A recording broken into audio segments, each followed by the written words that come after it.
The rain fell steadily outside the tall glass windows of the Westfield Hotel. It wasn't a heavy downpour, just enough to make people hurry through the doors with their collars turned up and shoulders hunched. Inside the lobby, the sound of rain hitting the pavement outside mixed with the soft hum of conversation, clicking heels on marble floors, and the occasional ring of the elevator. The Westfield wasn't the newest hotel in downtown Chicago, but it had character. Polished brass fixtures gleamed under crystal chandeliers, and plush red carpets guided guests across the expansive marble floor. The space felt grand but welcoming, like stepping into a bygone era when travel still felt like an occasion.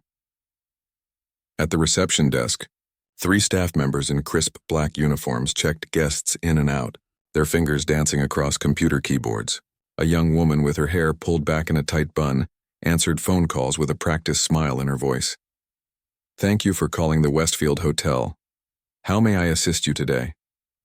Near the windows, a group of business people huddled around laptops, pointing at spreadsheets and speaking in low, urgent tones about quarterly projections and market shifts. They'd claimed the corner with the best lighting hours ago, their coffee cups forming a small army on the table between them. By the fireplace, an elderly couple sat close together on a velvet sofa, the woman leaning slightly against her husband's shoulder as they flipped through a guidebook. They'd been married for 47 years and still held hands when they thought no one was looking. 2 teenagers slouched in armchairs across from each other, both lost in their phones, occasionally showing each other something worth a laugh. They were supposed to be watching their family's luggage while their parents sorted out some confusion with their reservation. And then there was the piano.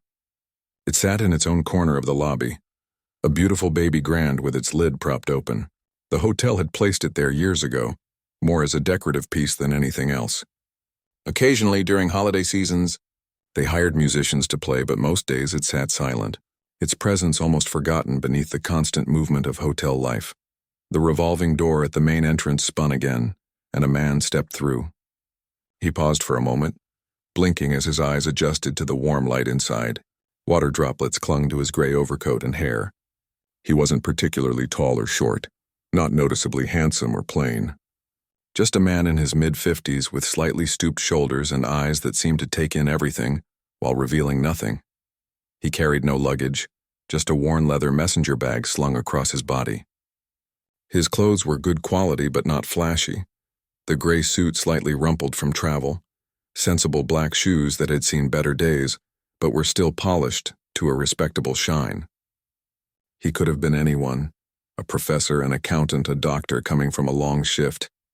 The man reached up and ran a hand through his damp hair, brushing away raindrops. For a moment he stood absolutely still, a fixed point in the constant motion of the lobby.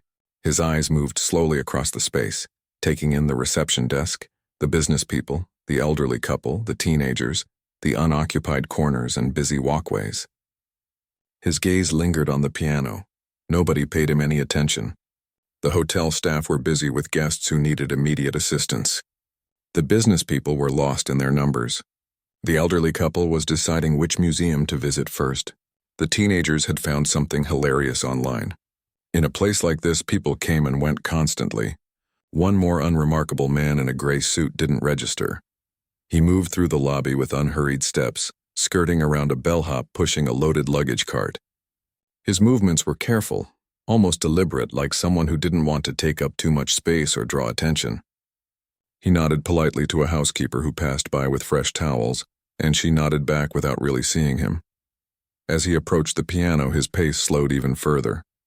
He circled it once, his fingers trailing just above the polished black surface without quite touching it.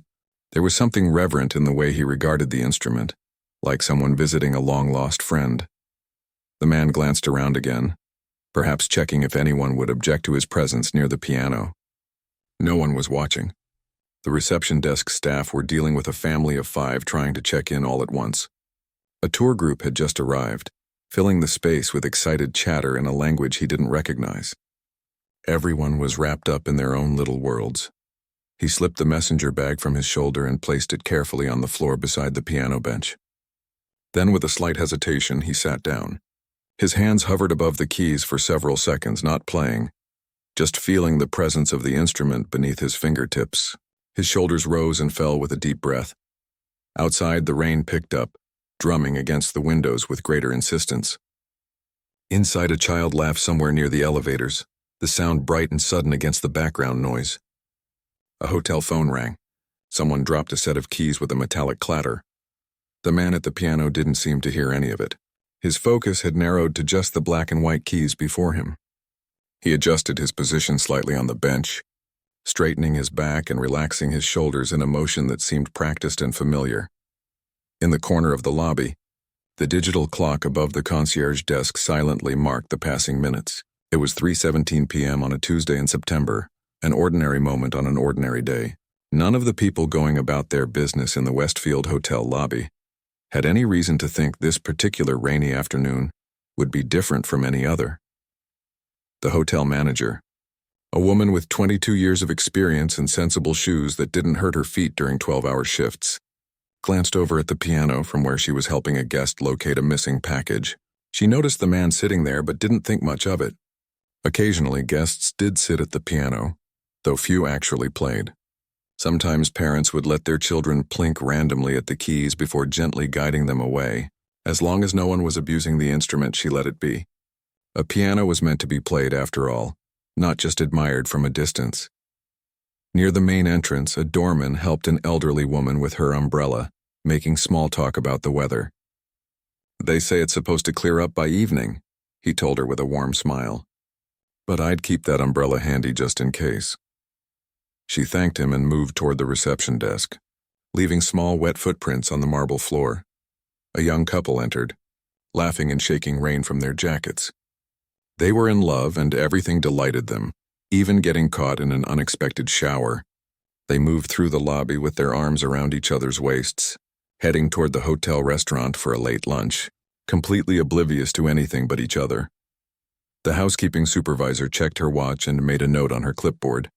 2 of her staff had called in sick today, and she was mentally reshuffling the cleaning schedule to make sure all the rooms would be ready for new guests by check-in time.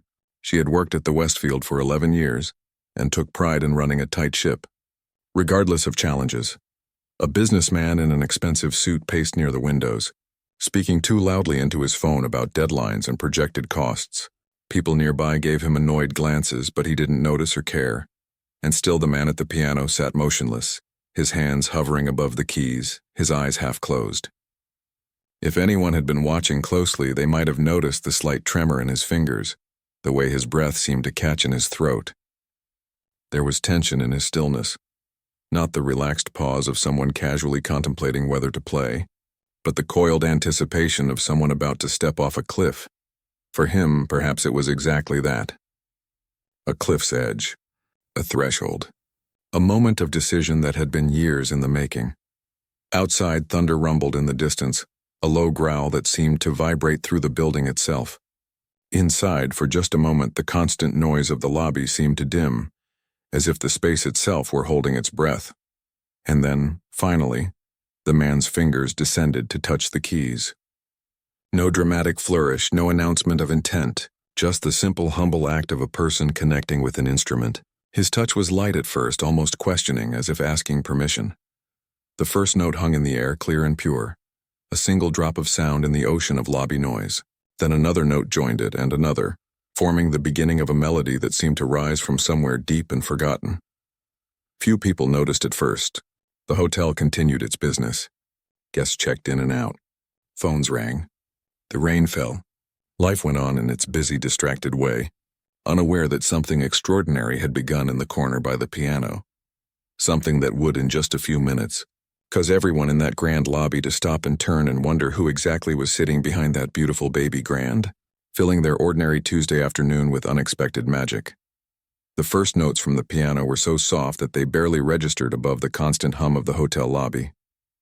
The melody was simple, almost hesitant, like a question whispered rather than asked aloud. The man's fingers moved with a gentleness that seemed at odds with their weathered appearance, each press of the keys deliberate and thoughtful. For nearly a minute, no one noticed. The rain continued to drum against the windows. The business people continued their meeting. The elderly couple still studied their guidebook. The teenagers remained absorbed in their phones. At the reception desk, the staff continued checking guests in and out with practiced efficiency. But music, like water, has a way of finding cracks and seeping through. The notes began to flow more confidently now, gaining volume not through force but through purpose. The melody took shape, revealing itself as something classical yet slightly unfamiliar. Perhaps Chopin, but with subtle variations that made it unique. A woman waiting for her room key was the first to really hear it. She paused mid-sentence, her head tilting slightly as her attention shifted from the receptionist to the corner where the piano sat. Her eyes widened just a fraction, a small smile playing at the corners of her mouth. She didn't say anything, just listened while completing her check-in. But her gaze kept drifting toward the piano. The bellhop passing by with an empty luggage cart slowed his pace, his steps unconsciously falling in time with the rhythm of the piece. He hadn't intended to stop but found himself pausing near a potted plant, pretending to adjust something on his uniform while stealing glances at the unassuming man at the piano. At a nearby table, a woman lowered her coffee cup slowly, her conversation with her colleague momentarily forgotten as the music reached her. "That's lovely," she murmured, more to herself than to her companion. Her colleague, deep in discussion about quarterly reports, didn't hear her comment but noticed the slight change in her attention and followed her gaze to the piano. The hotel manager, making her rounds through the lobby, paused in her tracks. In her 22 years at the Westfield, she'd heard many people play that piano. Professional musicians hired for special events, enthusiastic amateurs, curious children. Something about this playing was different. There was a depth to it, a richness that seemed to reach beyond mere technical proficiency.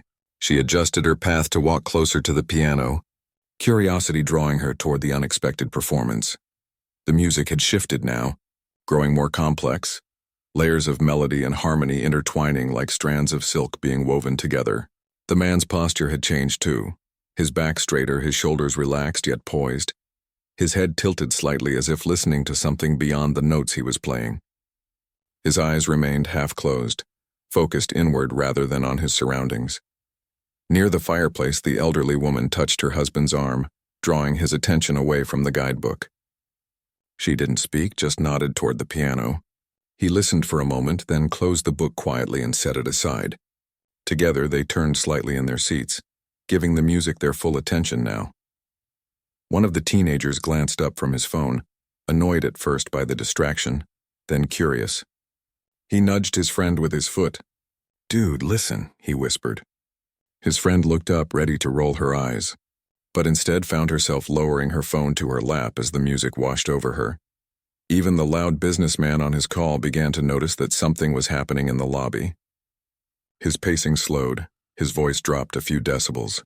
"I'll have to call you back," he said abruptly, ending the call and slipping the phone into his pocket, his attention captured by the unexpected concert. The piece had fully bloomed now, filling the lobby with sound that seemed too rich and complex to be coming from just one person at one piano. There was a story in the music, joy and sorrow and longing and hope all mixed together in a way that felt deeply personal, yet somehow universal. The rain outside had eased to a gentle patter, as if nature itself were quieting down to listen. Inside, more and more people were falling silent, conversations trailing off mid-sentence, activities paused, attention redirected to the corner with the piano. The young couple who had entered laughing now stood motionless by the restaurant entrance, their lunch plans temporarily forgotten. The woman leaned her head against her partner's shoulder, closing her eyes to better absorb the music. He wrapped his arm around her waist, drawing her closer, the melody speaking to something wordless between them. At the reception desk, a small line had formed, but no one seemed impatient. The staff still processed check-ins, but their movements had slowed, their usual rapid typing punctuated by pauses as they too were drawn into the music's spell. A new group of guests pushed through the revolving doors, talking loudly, unaware of what they were walking into. They fell silent almost immediately, their abrupt halt causing a minor traffic jam at the entrance. One of them, a woman in a bright red coat, whispered to her companion, "Who is that playing?" Her companion shook his head. "I don't know, but it's amazing." The housekeeping supervisor had completely stopped her task, clipboard held forgotten at her side. She had played piano as a child, but had given it up when life got too busy. Listening now, she felt a pang of something between regret and nostalgia, a reminder of a passion once set aside. The man at the piano seemed unaware of the attention he was gathering. His focus remained entirely on the music, his connection to the instrument growing more intimate with each passing minute. His hands moved across the keys with increasing confidence, not showing off but simply allowing the music to flow through him more freely. From somewhere in the growing crowd, a phone appeared, held up to record the performance, then another and another. People were capturing the moment, sensing they were witnessing something special, even if they didn't yet understand exactly what or why. The hotel manager had made her way to the edge of the small crowd now forming around the piano. She watched not just the man playing, but the faces of those listening, the smiles, the looks of wonder, the occasional tear glistening in someone's eye. In all her years at the Westfield, she'd never seen the lobby transformed quite like this. The space had become something different, not just a transitional area for coming and going, but a place where something meaningful was happening. A tour guide who had been about to lead his group out for an afternoon of sightseeing now stood with his hand on the door, reluctant to break the spell by asking his group to leave. Instead, he whispered to them that they could spare a few minutes to listen, a slight deviation from their carefully planned itinerary that no one seemed to mind. The businessman, who had been loudly talking on his phone earlier, now stood with his arms crossed, a complicated expression on his face. The music seemed to be reaching something in him that had been buried under spreadsheets and deadlines and quarterly reports, something human and vulnerable that he rarely allowed himself to acknowledge. Two hotel staff members exchanged glances across the lobby, a silent conversation passing between them. Should they interrupt? Was this allowed? But neither made a move to stop the impromptu performance. There was an unspoken understanding that they were witnessing something that shouldn't be cut short. The piece was building towards something now, the melody climbing higher, tension gathering like clouds before a summer storm. The man's hands moved faster, more intently, though there was never any sense of rushing or strain. Each note rang out clear and true, filling the space with sound that seemed to touch everyone who heard it in some personal, indefinable way. And still, most people had no idea who he was. Just a man in a gray suit playing piano in a hotel lobby on a rainy Tuesday afternoon. Nothing about his appearance suggested someone extraordinary. If you passed him on the street, you wouldn't turn to look. If you sat next to him on a bus, you wouldn't strike up a conversation. But as his fingers continued to draw magic from the piano keys, as the crowd around him grew larger and more entranced, as phones recorded and people exchanged whispers of "Who is he?" and "Is he famous?" a sense of anticipation began to build in the lobby of the Westfield Hotel. Someone knew. Someone would recognize him. Someone would put a name to the face, a reputation to the skill. And when that happened, when the anonymous man in the gray suit was revealed, everything would change. For now, though, he played on, lost in the music, seemingly oblivious to the stir he was creating. And the crowd listened, growing quieter and more attentive with each passing minute, united in the shared experience of unexpected beauty on an ordinary day. The next piece began seamlessly as the first one ended. No pause for acknowledgement or applause, just a continuing flow of music that suggested this wasn't a performance so much as a personal conversation between the man and the piano that everyone else was privileged to overhear. The second piece flowed into a third without pause, each melody more captivating than the last. By now, almost everyone in the Westfield Hotel lobby had stopped to listen. The usual bustle of a busy hotel had transformed into something resembling a concert hall, with the piano at its center and the unassuming man in the gray suit as its unlikely star. People who had been heading to the elevators now lingered by the walls. Guests who had been about to leave for afternoon appointments checked their watches and decided they could spare a few more minutes. Even the staff behind the reception desk had slowed their work to steal glances at the performance, their fingers hovering over keyboards between tasks. The crowd had grown to nearly 40 people, standing in a loose semicircle around the piano. They kept a respectful distance, as if approaching too closely might break the spell. Phones were held aloft to capture videos, though many had given up recording and were simply watching, preferring to experience the moment directly, rather than through a screen.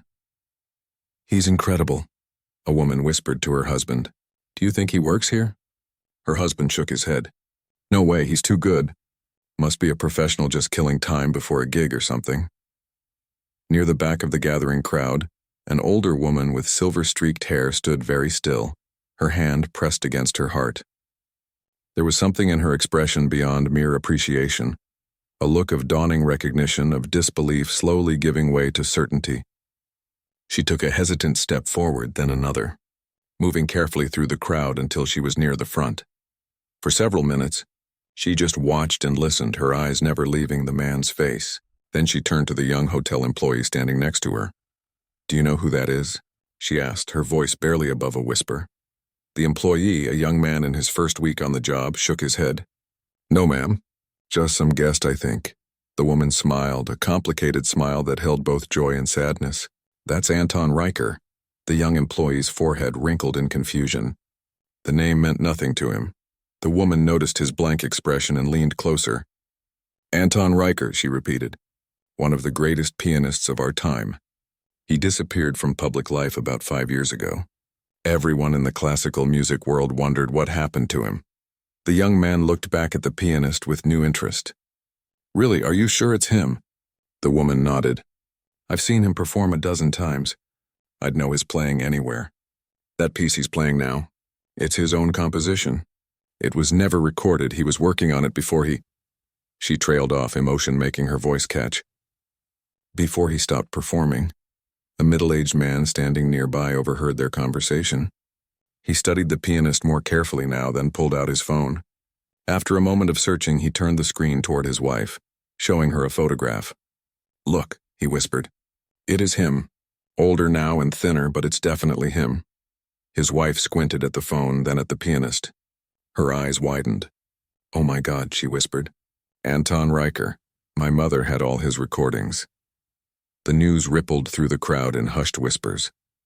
"It's Anton Riker. The pianist. The one who disappeared. I thought he died. No. Just vanished after his daughter's accident. Hasn't performed in years. Can you believe it?" With each person who recognized him or was told who he was, the atmosphere in the lobby shifted. What had been simple appreciation for unexpected beauty was transforming into something more complex. The shared excitement of witnessing a significant moment, a return, a rediscovery. Yet the man at the piano, Anton Riker himself, seemed oblivious to the stir he was creating. His focus remained entirely on the music, his connection to the instrument so complete that the growing crowd might not have existed at all. His eyes were closed now, his head tilted slightly as if listening to something only he could hear. His hands moved across the keys with both precision and freedom, technical mastery in service of pure emotion. The hotel manager had made her way to the front desk and was speaking urgently into a phone. "Yes, we need photographers. And call the symphony hall. See if anyone there can confirm. But be discreet." She hung up and turned to her assistant. "If it really is Anton Riker, this is huge. He was a legend before he disappeared." The piece he was playing now had an almost hypnotic quality, building slowly from a simple, haunting melody into something rich with complex harmonies and unexpected turns. It wasn't recognizable as any standard classical piece. This was something new, something personal, perhaps something created in those silent years away from the public eye. The woman with the silver-streaked hair had tears running freely down her face now. She made no attempt to wipe them away, just stood with her hands clasped tightly together. For her, this wasn't just an unexpected lobby performance. It was the return of something precious that she had thought was lost forever. A distinguished-looking gentleman in his 70s pushed gently through the crowd until he stood beside her. "Is it really him, Vivian?" he asked softly. She nodded without taking her eyes off the pianist. "It's him, Thomas." After all this time, Thomas shook his head in wonder. "I reviewed his last concert before. Before everything happened, I never thought we'd hear him play again." "None of us did," Vivian replied. "Not after what he went through." The story of Anton Riker's disappearance from public life had been major news in the classical music world 5 years earlier, though many in the general public wouldn't have known the details. Following a tragic car accident that had left his teenage daughter paralyzed, the renowned pianist had abruptly canceled all upcoming performances. There were rumors of a breakdown, of guilt. He had been driving, of a vow never to perform again while his daughter couldn't walk. Whatever the truth, Anton Riker had simply vanished from stages and recording studios worldwide. leaving behind a legacy of extraordinary performances and a career that had seemed destined for even greater heights. And now, somehow, here he was, playing a piano in the lobby of the Westfield Hotel on a rainy Tuesday afternoon, as if the past 5 years of silence had never happened. A few members of the hotel staff had formed a protective barrier at the edges of the crowd, gently preventing it from growing too close to the piano. They moved with careful steps, trying not to create any disturbance that might cause the music to stop. Outside, the rain had finally ceased. Sunlight broke through the clouds, sending slanted beams through the lobby's tall windows. One such beam fell across the piano, illuminating the dust motes that danced in the air above it and casting the pianist in a warm, golden light that seemed almost deliberately staged. Someone near the back of the crowd stepped away to make a phone call. "You need to get down to the Westfield Hotel right now," they said urgently into the phone. "Anton Riker is playing the lobby piano." "Yes, that Anton Riker, I swear it's him. It's incredible. Just get here." The piece reached its conclusion, the final notes hanging in the air like a question left unanswered. For the first time, there was a pause in the music. Anton's hands rested lightly on the keys, not yet lifted but no longer playing. His eyes remained closed, his breathing slow and deep as if he were gathering himself. The crowd held its collective breath. No one applauded, not because the performance didn't deserve recognition, but because it felt as if they were witnessing something deeply personal, something not meant as a performance at all, but as a private communion between artist and instrument that they had been privileged to witness. After several seconds of silence, Anton's eyes opened. He blinked, looking momentarily disoriented, like someone waking from a vivid dream. His gaze drifted across the piano, then lifted to take in his surroundings. Only then did he become aware of the crowd gathered around him. Surprise flickered across his face, followed by something that might have been embarrassment or uncertainty. He hadn't expected an audience. Perhaps he hadn't intended to play at all, had just been drawn to the piano as a sailor is drawn to the sea, by instinct rather than decision. He glanced around at the sea of faces watching him, some with phones raised, others with tears in their eyes, all with expressions of wonder and recognition. The private moment had become public. The anonymous man in the gray suit was anonymous no longer. Vivian, the woman with the silver-streaked hair, took a small step forward. Her voice was gentle but clear enough to carry. "Mr. Riker," she said, "it's been too long." A murmur ran through the crowd at this confirmation. Phones that had been lowered were raised again. People who had been standing at the back pressed forward slightly for a better view. Anton Riker's hands finally lifted from the keys. He straightened his back, squared his shoulders, and for the first time fully faced the crowd that had gathered around him. His expression was unreadable, a complex mix of emotions that no one watching could quite decipher. What would he do now? Would he acknowledge who he was? Would he speak about his long absence? Would he play again? Or would he simply get up and walk away, disappearing once more into whatever private world had held him for the past 5 years? The entire lobby waited to find out, suspended in that magical moment between recognition and response, when anything seemed possible. For what felt like an eternity but was perhaps only a few seconds, Anton Riker sat motionless at the piano, his eyes moving slowly across the gathered crowd. The silence in the lobby was complete now. No shuffling feet, no whispered conversations, not even the usual hotel background noise seemed to penetrate this moment suspended between past and present. The look on his face shifted subtly from surprise to something more complex, discomfort mixed with resignation, as if he had known this day would eventually come but had hoped it might be delayed a little longer. His gaze settled on Vivian, the woman who had first spoken his name. There was a flicker of recognition in his eyes, not of her specifically, perhaps, but of what she represented. The audience he had once played for, the world he had left behind. "It has been a long time," he finally said, his voice hoarse and quiet, as if unused to speaking above a whisper. The simple acknowledgement sent another ripple of excitement through the crowd. He wasn't denying who he was. He wasn't running away. Vivian smiled, tears still glistening in her eyes. "Your music has been missed, Mr. Riker, more than you can know." Anton's hands, which had been resting in his lap, moved unconsciously back to the piano keys, not playing but seeking comfort in their familiar presence. "I haven't—" "This wasn't planned," he said, gesturing vaguely at the piano in the crowd. "I was just passing time while waiting for my daughter." At the mention of his daughter, many in the crowd exchanged glances. Her accident had been at the center of the mystery surrounding his disappearance. A hushed voice from the back called out, "Will you play something else for us?"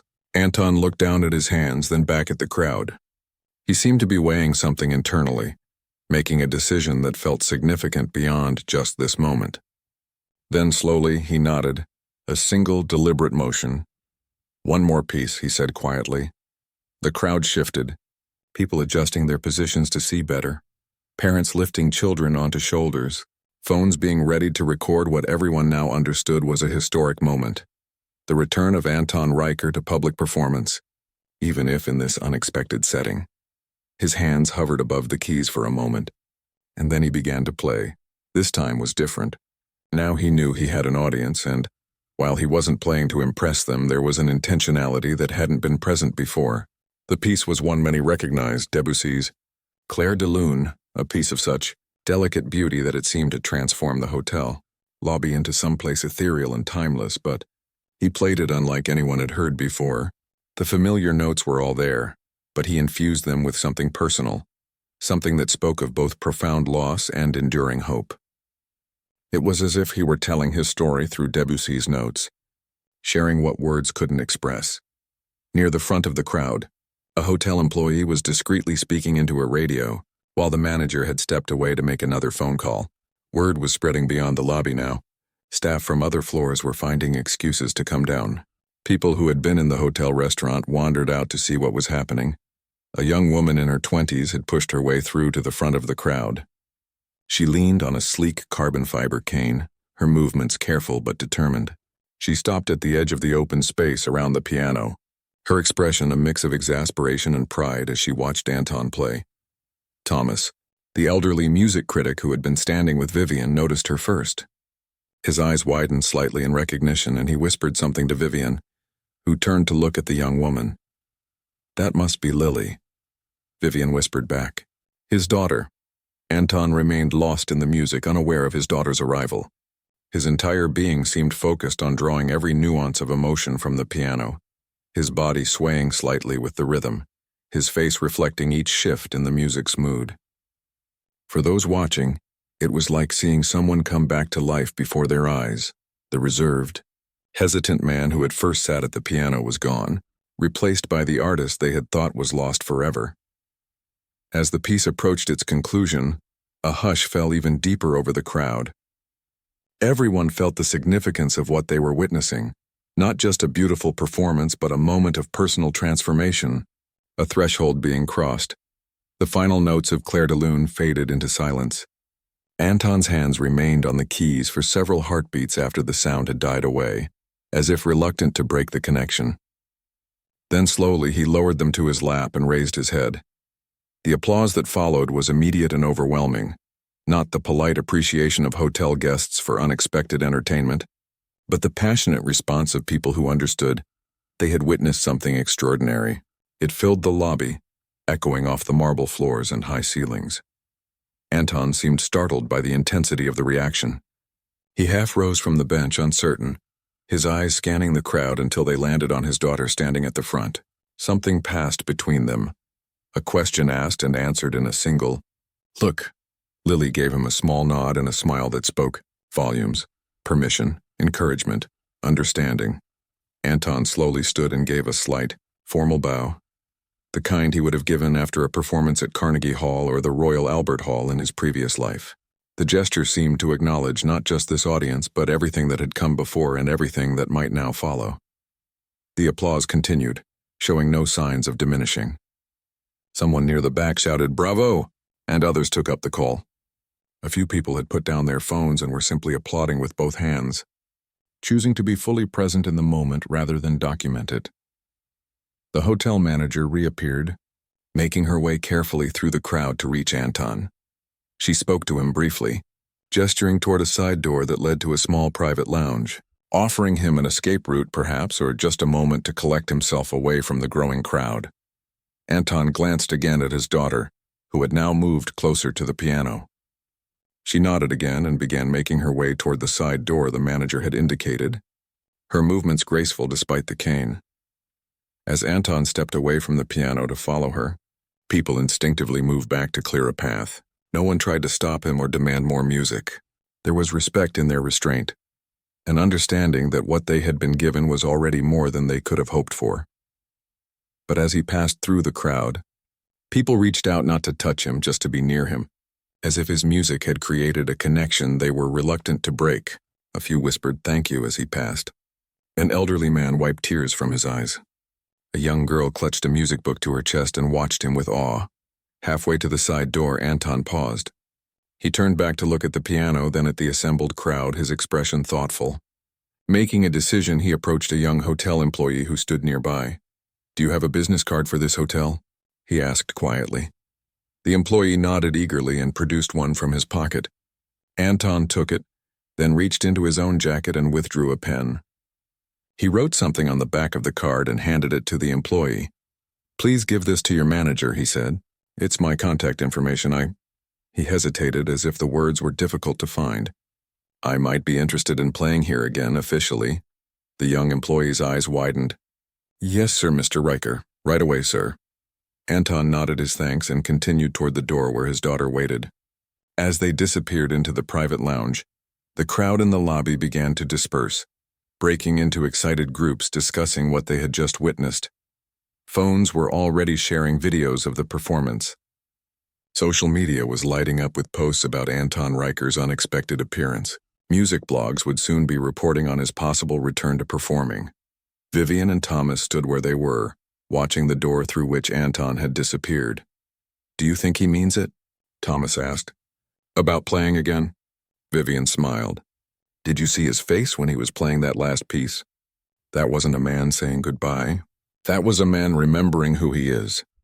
In the private lounge, Anton sat beside his daughter on a small sofa. They didn't speak at first, just sat in the comfortable silence of people who understand each other deeply. "You played beautifully." "Dad?" Lily finally said, reaching over to take his hand. "I didn't mean for anyone to notice," he replied. I missed it." Lily squeezed his hand. "I know. You've missed it for 5 years. Anton looked at his daughter, his expression pained. "After your accident, it didn't seem right to—" "Dad," she interrupted gently. "We've talked about this. What happened to me was an accident. It wasn't your fault. And my life didn't end when I lost the use of my legs." She gestured to her cane. "I'm doing fine. Better than fine. But you've been punishing yourself by giving up the thing you love most after me." Anton was quiet for a moment, absorbing her words. "I told the hotel I might be interested in playing here again," he finally admitted. Lily's face lit up with a smile. "Really, that's wonderful." "Just here," he clarified quickly. "Something small. Not a tour or—" "It's a start," Lily said, her eyes bright with unshed tears. "And it's enough."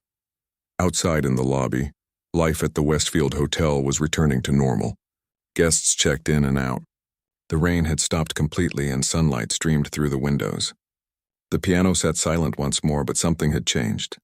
Everyone who had been present felt it, a reminder that beauty can appear in the most unexpected places, that second chances are possible, that what seems lost might only be waiting for the right moment to return.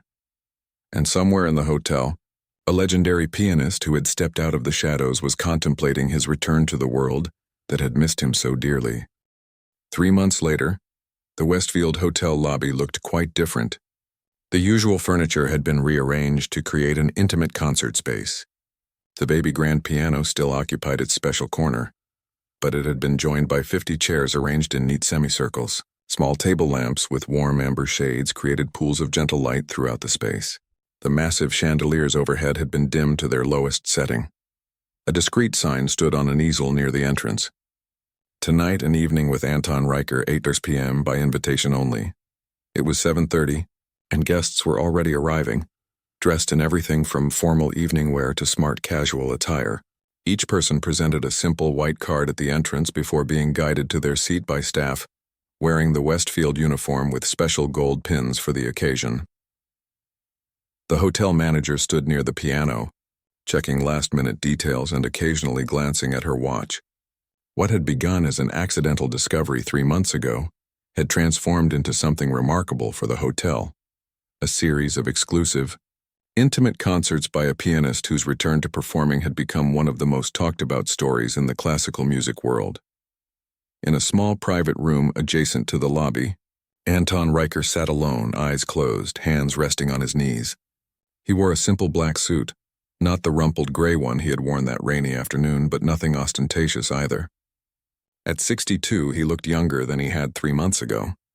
The haunted, hesitant quality that had marked his features had softened, replaced by a quiet calm. A gentle knock on the door broke his meditation. "Come in," he called. The door opened to reveal Lily, his daughter, wearing an elegant blue dress, her cane now decorated with intricate silver engravings, a gift from an admirer of her father's work who had learned she was an art student. "Almost time, Dad," she said with a smile. "How are you feeling?" Anton took a deep breath. "Nervous," he admitted, "but a good nervous, like coming home after a long time away." Lily crossed the room and sat beside him. "You know, when you picked me up from my physical therapy appointment that day, I never imagined we'd end up here." Anton smiled at the memory. "I was just killing time while waiting for you. I never intended to play for anyone. Sometimes the best things happen when we don't plan them," Lily replied, taking her father's hand. "Are you ready?" Anton nodded and stood up. "Tonight feels different from the others. Because of the recording?" "Partly." Anton straightened his tie. This performance, unlike the previous small concerts he had given at the hotel over the past months, would be recorded for a limited edition album. "But also because of the announcement." Lily's smile widened. "They're going to be so excited." Together they walked toward the door. Before opening it, Anton paused and looked at his daughter. "Thank you," he said simply. Lily didn't pretend not to understand what he meant. "I just wanted you to be happy again, Dad." "I am," he replied. And for the first time in 5 years, it was completely true. In the lobby, all 50 seats were filled now. Among the audience were familiar faces, Vivian and Thomas, who had been at the hotel during Anton's first impromptu performance, several critics from major music publications, a handful of other classical musicians, and many guests who had simply been fortunate enough to secure an invitation to what had become one of the most coveted musical events in the city. At exactly 8:00, the lights dimmed further, leaving only the piano illuminated. A hush fell over the crowd as Anton entered, followed by Lily, who took a seat in the front row. He acknowledged the audience with a small nod, then settled at the piano bench, adjusting it slightly before placing his hands on the keys. Unlike that first day, there was no hesitation now. He began to play immediately, Bach's Prelude in C major, a piece of such mathematical precision and emotional resonance that it seemed to fill the space with pure clarity. From there he moved through a carefully curated program that showcased both technical brilliance and profound emotional depth. Between pieces, he occasionally spoke briefly to the audience, something he had never done in his previous career. He shared small insights about the music, sometimes a personal story connected to a particular piece.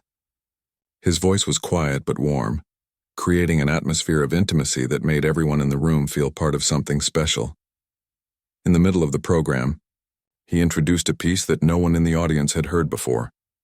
"This next composition is called After Rain," he said. "I started writing it 5 years ago during a difficult time in my life, but I couldn't finish it. I found the ending only recently." The piece began with sparse, hesitant notes that evoked the uncertainty of dark clouds and falling rain. Gradually, it built into something more complex and searching, occasionally breaking into moments of unexpected dissonance. But as it progressed, a new theme emerged, one of warmth and clarity, suggesting sunlight breaking through. The final section resolved the tensions of the earlier parts without dismissing them, acknowledging both struggle and hope in a way that left many in the audience with tears in their eyes. When Anton finished playing, there was a moment of complete silence, that precious space between the end of great art and the beginning of response, before the applause began. It wasn't the thunderous applause of large concert halls, but something more personal, as if each person were expressing individual thanks rather than collective appreciation. After the planned program ended and the applause faded, Anton remained at the piano. He gestured toward the hotel manager, who stepped forward with a microphone. "Thank you all for coming tonight," Anton said, his voice quiet but clear. "These past 3 months playing here at the Westfield have been a gift I never expected to receive. Your willingness to listen has reminded me why I became a musician in the first place, not for recognition or acclaim, but for moments of connection like these." He paused, looking out at the attentive faces. "I have an announcement to make tonight. Thanks to the encouragement of many people, especially my daughter, Lily," he smiled in her direction, "I've decided to accept an offer to return to concert performing." A murmur of excitement rippled through the audience. "It won't be like before," Anton continued. "No world tours, no grueling schedule. Just selected performances in venues where I can maintain the kind of intimate connection we've created here. And I'll be continuing these monthly concerts at the Westfield for as long as they'll have me." The hotel manager, standing nearby, nodded enthusiastically at this last statement, drawing chuckles from the audience. "But before I begin this new chapter," Anton said, "I wanted those of you who have supported my return to be the first to hear about it. And now, if you'll indulge me, I'd like to play one final piece tonight." Without further explanation, he began to play Debussy's Clair de Lune, the same piece he had played that rainy afternoon when his identity was first discovered. But while that performance had been marked by a sense of remembering, of rediscovering something lost, tonight's rendition felt like a celebration, an embrace of both past and future. As the final notes faded away, Anton looked out at the audience with a smile that held no reservations, no shadows. He stood and bowed deeply, a gesture of genuine gratitude. The next morning, the story of Anton Reicher's official return to performing made headlines in art sections around the world. Critics who had attended the small concert wrote about the rare privilege of witnessing a great artist's renaissance. Music forums buzzed with speculation about which venues he might choose for his selective return to the concert stage. But in a quiet corner of the Westfield Hotel lobby, life went on as usual. Guests checked in and out. Business meetings took place over coffee. Tourists consulted maps and planned their days. The piano sat in its special corner, looking no different than it had before a man in a gray suit had sat down to play on a rainy afternoon 3 months earlier. Yet everything had changed. The ordinary space had become extraordinary through the power of unexpected beauty. An ending had transformed into a beginning, and once a month, people would gather in that lobby to witness something remarkable, not just the technical brilliance of a renowned pianist, but the more profound miracle of second chances, of finding one's way back to joy after loss, of music's power to transform both the one who plays and those who listen. In the hotel's brochure, a new line had been added under Amenities, home of the Anton Reicher monthly concert series, and below that, in smaller type, where music finds its way back to us all.